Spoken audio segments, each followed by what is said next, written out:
మెదడు నరముల సంబంధిత వ్యాధులతో బాధపడుతున్నారా? కర్నూలు, హైదరాబాద్, చెన్నై, బెంగళూరు వంటి నగరాలకు వెళ్లకుండా ఇప్పుడు మన పొద్దుటూరులోనే ఈ సమస్యల పరిష్కారానికి అందరి కోసం స్థాపించబడింది వెంకటారాధ్య న్యూరో కేర్. మా అడ్రస్ డోర్ నంబర్ 9/397 ఈశ్వర గ్యాస్ ఏజెన్సీ పక్కన, హోమాస్పేట, పొద్దుటూరు, కడప జిల్లా. మా ఫోన్ నంబర్ 8519901459.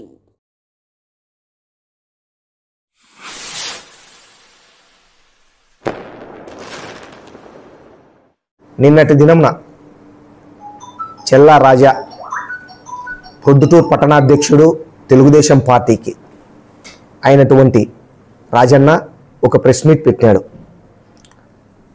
ఆయన చెప్పే ఫస్ట్ ప్రెస్ మీట్ అని చెప్పినాడు. ఆయన పట్టణాధ్యక్షుడుగా ఎన్నికైన సందర్భంలో ఫస్ట్ ప్రెస్ మీట్ అని చెప్పినాడు. ఆయన పట్టణాధ్యక్షుడు అయిన సందర్భంగా ఎంతో గొప్ప పదవి అన్నకు, ఈ స్టేట్లో లేని పదవి పట్టణాధ్యక్షుడిగా అన్నకు ఇవ్వడం, ఈ పట్టణానికి తెలుగుదేశం పార్టీ తరఫున ఇంత పెద్ద పదవిని అన్నకు కట్టజెప్పడం చాలా సంతోషదగ్గ విషయం మాకు. ఆయన స్థాయికి తగ్గ పట్టణాధ్యక్షుడి పదవి వచ్చినందుకు మాకు చాలా సంతోషం. అన్న రాజన్న, నిన్న ఆ ప్రెస్ మీట్లో నువ్వు కూర్చోకోకుండా వేరే వాళ్ళు కూర్చొని ఉండింటే ఈ ప్రెస్ మీట్ పెట్టేవాడిని కాదు. నువ్వు కూర్చొని మా పైన విమర్శించి చెప్పినావు కాబట్టి, అన్నావు కాబట్టి నేను మళ్ళా ఈరోజు ప్రెస్ మీట్ పెట్టాల్సింది వచ్చింది. నీ పక్కన కూర్చునే క్యాష్నో వాళ్ళు కూర్చొని ప్రెస్ మీట్ పెట్టినావు కాబట్టి నేను ఈరోజు ప్రెస్ మీట్ పెడతా ఉన్నా నీ పైన. మళ్ళా రాజన్న, పెట్రోల్ బంకులో 1,30,00,000 మాయమైందని చెప్తా ఉండవు. మాయం అయిందా, లేకుంటే మాయం చేసినారా, ఎవరెవరు చేసినారు, అప్పులు ఇచ్చినాడా, అప్పులు తీసుకొని ఎగరగొట్టినారా, ఇవన్నీ తేల్చాల్సినది ఈ ప్రొద్దుటూరు మున్సిపాలిటీ పైన బాధ్యత ఉంది. నిజ నిజాలు చెప్పి ఉంటే కరెక్ట్గా ఉండేది. నిన్న నువ్వు ఆ విధంగా చెప్పలేదన్నా రాజన్న. ఇప్పుడు ఈ ఊర్లో ప్రొద్దుటూరు మున్సిపాలిటీలో 1,30,00,000 మాయమైంది పెట్రోల్ బంకులు అని చెప్పినావు. దానికి సంబంధించి మున్సిపల్ కమిషనర్ 1,30,00,000 మాయమైందని ఏమన్నా చెప్పినాడా?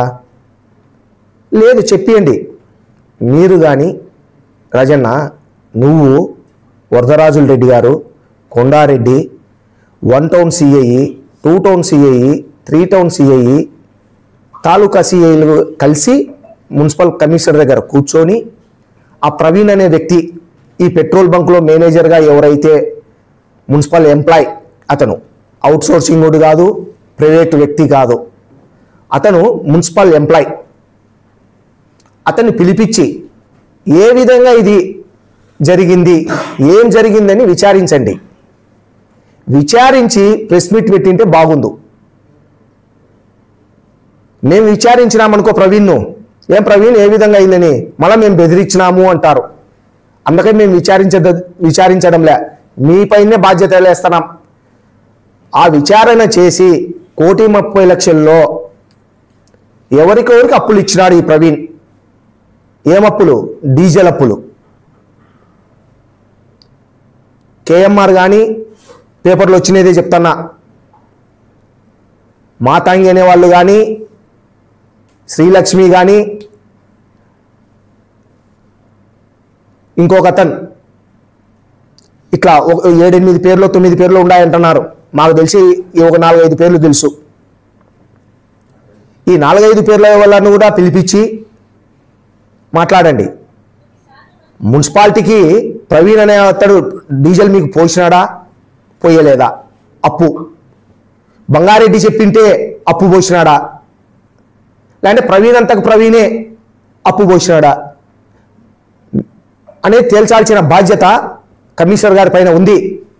తేల్చి నా పేరు కూడా చెప్తే ఈ ₹1,30,00,000 ఎవరి పేరు నా పేరు బంగారెడ్డి చెప్పింటే దో ఈ కేఎంఆర్కు బంగారెడ్డి చెప్పింటే నేను అప్పు పోసినా అని చెప్తే ఆ డబ్బులు నాదే బాధ్యత.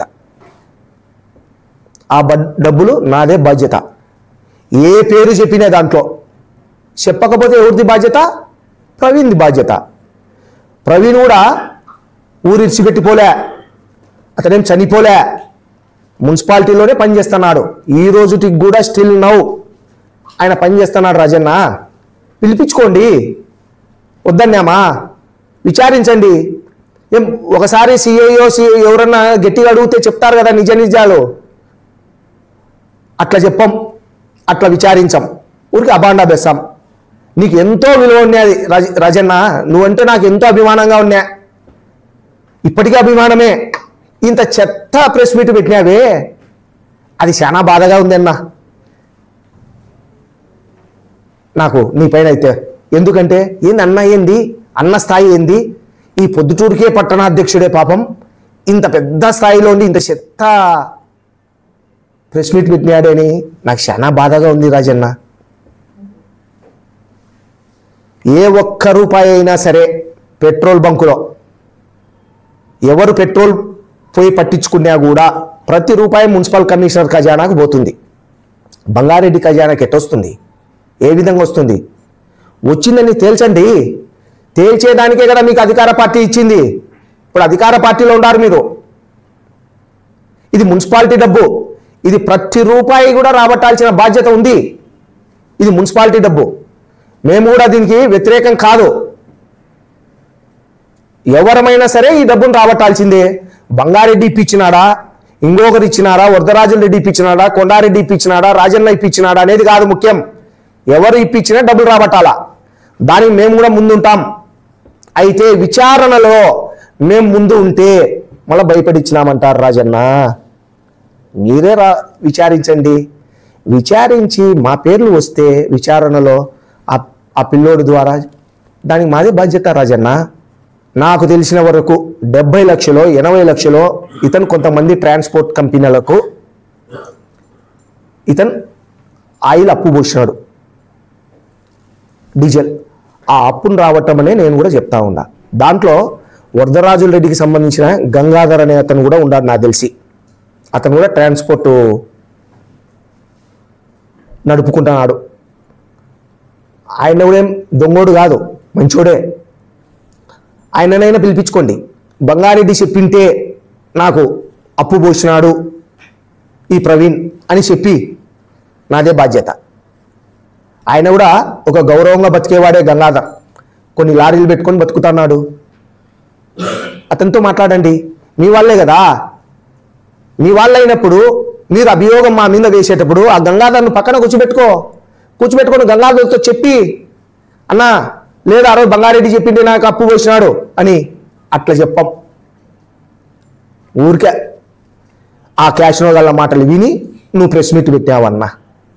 వరదరాజుల గారికి విన్నవించేది ఏంటంటే, ఈ 1,30,00,000 గురించి మీ వాళ్ళు చెప్పినారు. ఎగ్జిబిషన్ గురించి ధర్నాలు చేసినారే, దీని గురించి ఎందుకు చేయరు అని నేను మీకు విన్నవిస్తాను. మీరు ధర్నా చేయండి, మున్సిపల్ ఆఫీస్ మీద టెంట్ వేయండి. ఏదానికి 1,30,00,000 ఏమైంది అని ప్రతిరోజు ధర్నా చేసి ఈ లెక్క వచ్చేంత వరకు కూడా మా మద్దతు కూడా మీకు ఉంటుంది. మీరు ధర్నా చేయండి. రాబట్టాల్సింది మనందరి బాధ్యత కదా. మేము వద్దంటున్నామా? మీరు ధర్నా చేస్తే టెంట్ వేయండి, మున్సిపల్ కమిషనర్ మీద వేసి రాబట్టాలా. దీంట్లో ఎవరెవరు బాధ్యులు ఉన్నారో అందరూ బయటకు వస్తారు.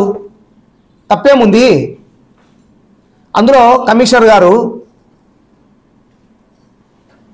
ఎమ్మెల్యే గారు చెప్తే కూర్చో అంటే కూర్చుంటాడు కమిషనరు, లేయి అంటే లేస్తాడు కమిషనరు. అట్లనే కమిషనరు వరదరాజుల రెడ్డిని మీటింగ్ నుంచి బయటికి రా అంటే బయటికి వస్తాడు, మీటింగ్లో కూర్చో అంటే కూర్చుంటున్నాడు.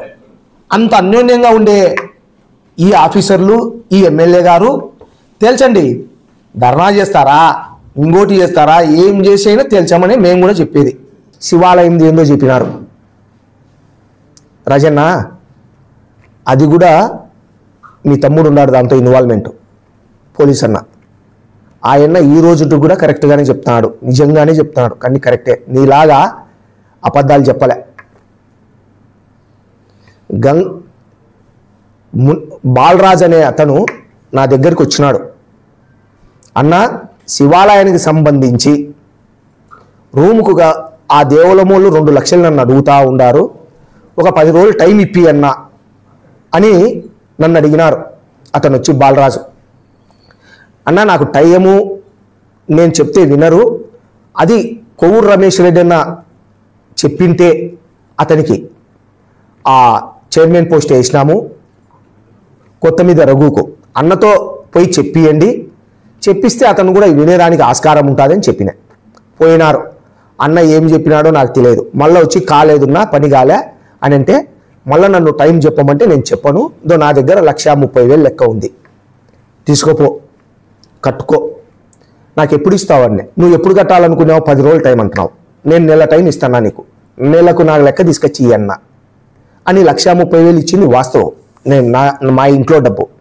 అతను నెల అయిపోయినాక నాకు ఫోన్ చేయించాడు. ఎవరితో? మీసాల రాజన్న అంటే చెల్లారాజా అన్న తమ్మునితో, రమణన్నతో, బంగారెడ్డి నువ్వు 1,30,000 ఇచ్చినావంట, ఆ రోజు మంచి పనికే ఇచ్చినావు, పాపం ఇతని దగ్గర ఈరోజు డబ్బు లేదు, ఒక 3-4 రోజులు టైం ఇస్తే నేనే ఆ డబ్బులు పంపిస్తా నీకు అని నాకు ఫోన్ చేసినాడు.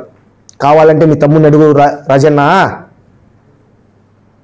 అడిగి మళ్ళా ప్రెస్ మీట్ పెట్టును, మీ తమ్ముడు చెప్పినాడు. మళ్ళా నాకు 4 రోజులకు మీ తమ్ముడు రమణన్న ద్వారా నాకు డబ్బులు వచ్చింది, రమణన్న ద్వారా బాలరాజుకి ఇచ్చి, బాలరాజు ద్వారా నాకు డబ్బులు వచ్చింది 1,30,000. నేను అప్పు ఇచ్చినా తప్ప ఎక్కడే కానీ కమిషన్లకు ఇంకోటి కాదు. ఎల్లులో ఉంది వాయిస్ రికార్డ్ అన్నారే, వాయిస్ రికార్డ్ మళ్ళా విను. 1 నిమిషము 36 సెకండ్ల వద్ద నా పేరు ప్రస్తావన వచ్చింది. ఏమొచ్చింది? బంగారెడ్డి దగ్గర తెచ్చుకొని నీకు డబ్బులు కట్టినా అన్నాడు. తిరిగి రఘు ఏం చెప్పినాడు? మళ్ళా 7 నిమిషాల దగ్గర బంగారెడ్డి దగ్గర తెచ్చుకున్నావు కాబట్టి మళ్ళా ఆ డబ్బులు నేను వానితో బంగారెడ్డికి ఇప్పించినే అని అన్నాడు. కమిషనా? ఎక్కడ ఉంది? అప్పు ఇప్పించుకున్నాడు నాతో. టైం చెప్పమంటే చెప్పకోకుండా నేను నా దగ్గర ఉండే డబ్బులు ఇచ్చి కట్టుకోపో అని చెప్పిన. అది నేరమా? తెలిసి తెలియని ప్రెస్ మీట్లు పెడితే ఇట్టే ఉంటుంది రాజన్న. నేను పెట్టే అనుకో చాలా ఉంటాయి. ఇంకొకటి, మీ తమ్ముడు నాతో మాట్లాడినది రికార్డ్ విన్నానా? ఇప్పుడు ఆ రోజు నువ్వు బాలరాజు గురించి నాకు ఫోన్ చేసినావు. ఆ రోజు ఎంత నన్ను నాకు డబ్బులు ఇచ్చింది? వాడే తీసుకొచ్చి ఇచ్చినట్టు నా జగన్ వరకు అంత గుర్తు లేదు. చూడు, అది నేను కమిషన్ లెక్క అని చెప్తారు నన్ను. నిన్న నేను వస్తావా? నేను చెప్పిన బాలరాజుకు, నా బొత్తులో రాజకీయం ఎన్ని వద్దు, మనుషులు మనం ఆ బొద్దు టైం చెప్తే టైం ఇచ్చినారు కాబట్టి. అయితే ఈడు కూడా ఒక మాట అంటానులే అన్నా, నేను ఆ ప్రెస్ మీట్లకు పోను బావా, నాకు ఆయన మాట మేరకు ఇచ్చాడు, అప్పుగా ఇచ్చినాడు. ఆ అప్పు నేను పోయి కట్టుకున్నా. దీనికి దేవస్థానానికి గాని రూములకు గాని దేనిలకు ఎటువంటి సంబంధము లేదని చెబుతా అని చెప్పి, అదే ధర్మము అట్లనే చెప్పు అని చెప్పినాడు. అంతే కదా, ఉండేది అదే కదా వాస్తవం. చెప్పద్దు చెప్తే చెప్పా, లేదు లేదు. ఏం విన్నావు రాజన్న? విను, మీ తమ్ముంది నువ్వు మాట్లాడు. మళ్ళీ మీ తమ్ముతో ఎప్పుడైనా ప్రెస్ మీట్ పెట్టేటప్పుడు ఫస్ట్ సారి ప్రెస్ మీట్ పెట్టి పొరపాటు పడినావు, నెక్స్ట్ ప్రెస్ మీట్ పెట్టినప్పుడు అట్లాంటి పొరపాట్లు చేయొద్దన్న రాజన్న, నా సలహా అన్న. నువ్వు పెద్దవానివి, చాలా పెద్ద పోస్ట్ వచ్చింది నీకు. ఇప్పుడు ఈ దేశంలో ఆంధ్రప్రదేశ్లో ఎవరికి రాని పోస్ట్ నీకు వచ్చింది, నాకు కూడా పెద్ద సంతోషం అన్న. అట్నే సిరిపురి కాంప్లెక్స్ గురించి మాట్లాడినారు. సిరిపురి కాంప్లెక్స్ 90,000 రూపాయలు బాడుగా, 18% GST, 1,08,000 ప్రతి నెల. స్పీట్ హౌస్ ఉందే, సిరిడి సాయి స్పీట్ హౌస్, విజయ్ కుమార్ వాళ్ళ ఎదురుగా, దానికి 1,08,000 బాడుగా మున్సిపాలిటీకి వస్తూ ఉంది. దాని వెనకాల ఇది వచ్చేసి ఉరుకూటు ఓబుల్ రెడ్డి కోడల పేరుతో కోడలు తీసుకున్నారు. ఎస్, తక్కువకి ఇవ్వలేమేం, ఏ 30,000కో 40,000కో ఇవ్వలే, 20,000కో రాసుకొని ఇవ్వలే, 1,08,000 బాడిగా. అట్టే వెనకల మన లారీలు సీరన్న అల్లుడు, సొంత అల్లుడు 70,000 ప్లస్ GST అంటే 85,000 పైన పడుతుంది బాడుగా. లారీలు సీనన్న అల్లుండానికి 85,000 బాడిగా, ముందర ఉండేదానికి షిరిడి సాయి దానికి మాత్రం 1,08,000 బాడిగా. తక్కువ బాడిగా నాన్న మురళన్న, రాజన్న? తక్కువనాది బాడిగా, ఎక్కువనా?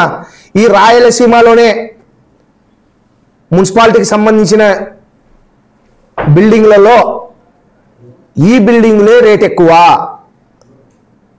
ఈ బిల్డింగులే బాడిగ ఎక్కువ. ఒక నెల బాడిగ కట్టకపోతే ₹2 వడ్డీ పడుతుంది బాడిగలో ఉండే రూమ్లకు. గోడేటు చెంపెట్టు ఉంటుంది, ఎవరేం ఎగరగొట్టేదానికి ఉండదు. ₹2 వడ్డీ. ఇంటి పన్ను కట్టకపోయినా ₹2 వడ్డీ. రూమ్లో మున్సిపాలిటీ రూమ్లో బాడెక్కున్నా కట్టకపోయినా ₹2 వడ్డీ. ఒక్క నీటి పన్నుకు మాత్రం వడ్డీ ఉండదు. తెలుసుకొని మాట్లాడాలి ఎవరైనా రాజన్న. కాబట్టి ఇట్లాంటి క్యాష్నో వల్ల పక్కన కూర్చొని ఇట్లాంటి ప్రెస్ మీట్లు పెట్టొద్దని మరీ మరీ కోరుకుంటున్నా. ప్రెస్ మీట్ పెట్టేటప్పుడు రాజన్నకు మరీ ముఖ్యంగా వరదరాజుల రెడ్డి గారికి, కొండారెడ్డి గారికి ఈ లెక్కను తేల్చాల్సిన బాధ్యత మీ అధికార పార్టీ ఉంది. కాబట్టి మీరందరూ కలిసి ఇది ఏమైందని తేల్చాల్సిన బాధ్యత మీ పైన ఉంది. దీనిపైన ఎవరైతే బాధ్యులు ఉండారో వాళ్ళను శిక్షించాలి. మెదడు నరముల సంబంధిత వ్యాధులతో బాధపడుతున్నారా? కర్నూలు, హైదరాబాద్, చెన్నై, బెంగళూరు వంటి నగరాలకు వెళ్లకుండా ఇప్పుడు మన పొద్దుటూరులోనే ఈ సమస్యల పరిష్కారానికి అందరి కోసం స్థాపించబడింది వెంకటారాధ్య న్యూరో కేర్ మెదడు నరముల hospital. Doctor R Jayachandrareddy MD paediatric DM neurology ఆధ్వర్యంలో అందరికీ వైద్య సేవలు అందిస్తుంది వెంకటారాధ్య న్యూరో కేర్ హాస్పిటల్. మా వద్ద లభించే వైద్య సేవలు పక్షవాతం, మూర్ఛ, ఫిట్స్, తలనొప్పి, మెడనొప్పి, మూతి వంకర, వణుకు, కంపవాతము, మతిమరుపు, నరాల బలహీనత, తిమ్మిర్లు, మంటలు, నడుము నొప్పి, కళ్ళు తిరగడం, కండరంల జబ్బులు, తూలినట్లు నడవడం వంటి వాటికి వైద్య సేవలు అందించబడును. మూర్ఛ వ్యాధి పరీక్ష, వీడియో మూర్ఛ వ్యాధి పరీక్ష, నరాలకు సంబంధించిన కంప్యూటర్ కరెంటు పరీక్ష, కంటి నరములకు సంబంధించిన కంప్యూటర్ పరీక్ష, ఫిజియోథెరపీ వైద్య సదుపాయం, చెవి నరములకు సంబంధించిన కంప్యూటర్ పరీక్షలు ప్రత్యేకంగా చేయబడును. పక్షవాతం వచ్చిన 4 గంటల 30 నిమిషాలలో రక్తం గడ్డం తరుగుటకు ప్రత్యేక సూది మందు థర్బోలైసిన్ నిత్యం అందుబాటులో ఉండట మా హాస్పిటల్ ప్రత్యేకత. చిన్నపిల్లల ఎదుగుదల లోపం, జన్యు సంబంధిత వ్యాధులు, మూర్ఛ వ్యాధులకు ప్రత్యేకంగా చూడబడును. మా అడ్రస్ డోర్ నంబర్ 9/397 ఈశ్వర గ్యాస్ ఏజెన్సీ పక్కన, హోమాస్పేట, పొద్దుటూరు, కడప జిల్లా. మా ఫోన్ నంబర్ 8519901459.